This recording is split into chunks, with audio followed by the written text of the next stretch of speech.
Now dear students, आज हम chapter 3 11th standard का मोशन इन ए प्लेन शुरू करते हैं। ठीक है, तो chapter 3 standard 11 motion in a plane. अब हम motion in a straight line पढ़ चुके सेकेंड चैप्टर में, right? So when we study about the motion in a straight line, so at that time if we think about the direction, then only two directions are possible in a straight line motion, and we represent it as positive direction or negative direction. So only two directions are possible, forward direction, backward direction, and we represent it as positive and negative. But suppose we want to explain the motion in a plane, मतलब कि if we want to explain the motion in two dimensions, जैसे कि ये board लेते हैं हम, ये board का जो प्लेन है that is two dimensional one। अगर कोई ऑब्जेक्ट ये बोर्ड के प्लेन में मूव हो रहा है, then how to explain its motion? If we want to explain the motion of any object in the space in 3 dimension, मानो कि ये जो स्पेस है उसमें कोई ऑब्जेक्ट या पार्टिकल मूव कर रहा है, तो how to explain its motion? So in this particular case we must have to think about the direction of physical quantities to explain motion. अगले चैप्टर में हम पढ़ चुके हैं कि to explain motion we require the physical quantities like position of the particle, how it change the position means velocity of the particle, acceleration of the particle।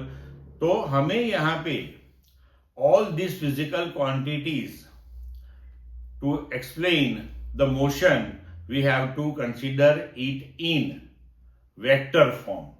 vector form of the physical quantity, उसका मतलब क्या है कि physical quantity को represent करने के लिए हम उसकी वैल्यू लिखते हैं, नो डाउट उसके साथ उसका यूनिट तो चाहिए ही चाहिए हमेशा। तो अब यहां पे हमें वैल्यू के साथ डायरेक्शन भी लेनी पड़ेगी।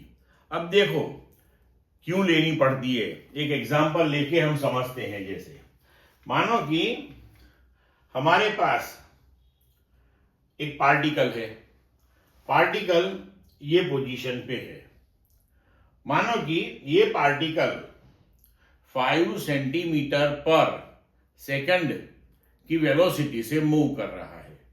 अगर मैं पूछूं कि after 1 second what is the position of this particle, तो when its velocity is 5 centimetre per second, मतलब कि 1 सेकंड में वो 5 सेंटीमीटर डिस्टेंस कवर करेगा। सो नॉर्मली हम क्या करते हैं कि after 1 second if we want to represent position of this particle, then we can represent like this, from initial to this position the distance is 5 centimetre. लेकिन यहां पे एक प्रॉब्लम है, देखो कि हमने ऐसी तो कोई बात बोली ही नहीं है कि particle is moving in positive x direction. तो हमने ये 5 सेंटीमीटर वाली पोजीशन जो ऐसे दिखाई, वो हम ऐसे भी दिखा सकते हैं, यहां भी पार्टिकल हो सकता है, राइट? तो पार्टिकल यहां भी हो सकता है। तो इसका मतलब ये हुआ कि अगर हम ये इनिशियल पोजीशन को सेंटर ले ले, and by considering that position as a center, if we imagine a sphere of radius 5 centimeter, then particle may be anywhere on the surface of the sphere। मतलब कि अब तो ये प्रॉब्लम हो गई कि हम इसकी पोजीशन लोकेट ही नहीं कर पाएंगे। Now if we are not able to locate the position of this particle, then how we can explain the motion of the particle? तो अब हमें फिजिकल क्वांटिटीज जो यूज करते हैं वो सब वैल्यू के साथ साथ डायरेक्शन भी उसकी लेनी पड़ेगी। तो जब वैल्यू के साथ डायरेक्शन लेके हम फिजिकल क्वांटिटी रिप्रेजेंट करते हैं तो उसे वेक्टर फिजिकल क्वांटिटी कहते हैं। तो हमें अब वेक्टर फिजिकल क्वांटिटीज के बारे में कुछ पढ़ना पड़ेगा, राइट। तो अब हम पढ़ते हैं what is vector physical quantity, ठीक है। अब देखो फिजिकल क्वांटिटीज जो है हमारे पास, जो हमने आगे डिस्कस की यूनिट एंड मेजरमेंट्स में, काफी फिजिकल क्वांटिटीज हमारे पास है। Now this physical quantities are categorised in two categories. Physical quantities are represented as scalar physical quantities and vector physical quantities. Now which physical quantities are called scalar physical quantities? So those physical quantities which can be represented only with their values, उसकी value से ही वो represent हो जाती है। No need to think about direction. Those physical quantities are called scalar physical quantities. So a scalar quantity is a quantity with magnitude only, means its value only. It is specified completely by a single number along with proper unit. Unit तो दोनों में चाहिए ही चाहिए, right. अब इसके example देखो, temperature, time, मास, density, volume, work. तो ये सब जो फिजिकल क्वांटिटीज हम यूज करते हैं वो सिर्फ उसकी वैल्यू एंड प्रॉपर यूनिट से रिप्रेजेंट हो जाती है। डायरेक्शन के बारे में सोचने की जरूरत ही नहीं। ऐसा नहीं है कि टाइम, मानो कि हमने बोला कि टाइम 10 सेकंड हो गया, तो ऐसा नहीं है कि ये डायरेक्शन में 10 सेकंड हुआ और दूसरी डायरेक्शन में कोई दूसरा टाइम होगा। ऐसा होता भी नहीं है और है भी नहीं। तो ये जो है वो सब physical quantities scalar physical quantities है, जो सिर्फ उसका मैग्नीट्यूड मतलब कि उसकी वैल्यू से रिप्रेजेंट हो जाती है। Now vector physical quantities. तो वेक्टर फिजिकल क्वांटिटीज वो फिजिकल क्वांटिटीज है जिसको रिप्रेजेंट करने के लिए उसके मैग्नीट्यूड के साथ साथ उसकी डायरेक्शन भी रिप्रेजेंट करनी जरूरी है। So vector quantity is a quantity that has both a magnitude and direction and obey laws of vector addition.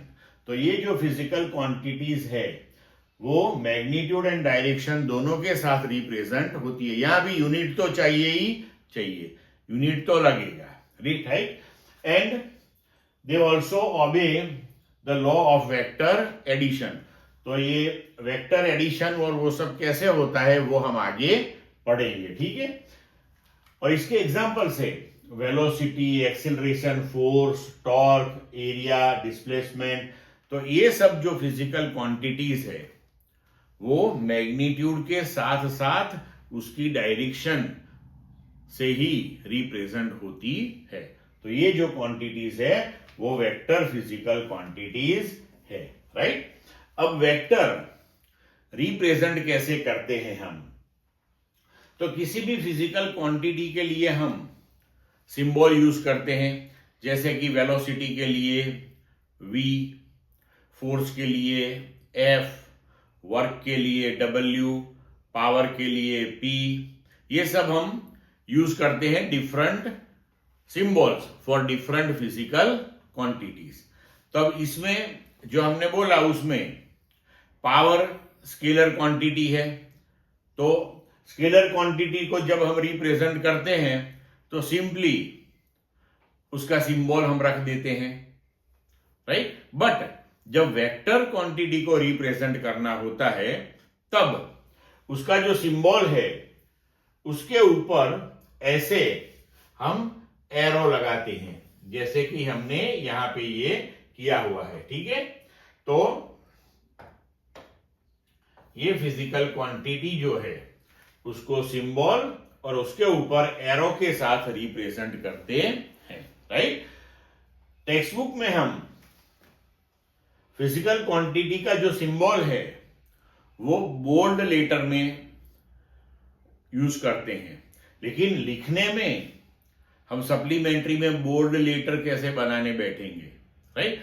तो वहां हमेशा ये सिंबल यूज करना कि जो उसका सिंबल है फिजिकल क्वांटिटी का, उसके ऊपर ऐसे एरो लगाना, ताकि पता चले कि ये वेक्टर फिजिकल क्वांटिटी के साथ हम डील कर रहे हैं। ठीक है, अब उसकी वैल्यू कैसे रिप्रेजेंट करते हैं?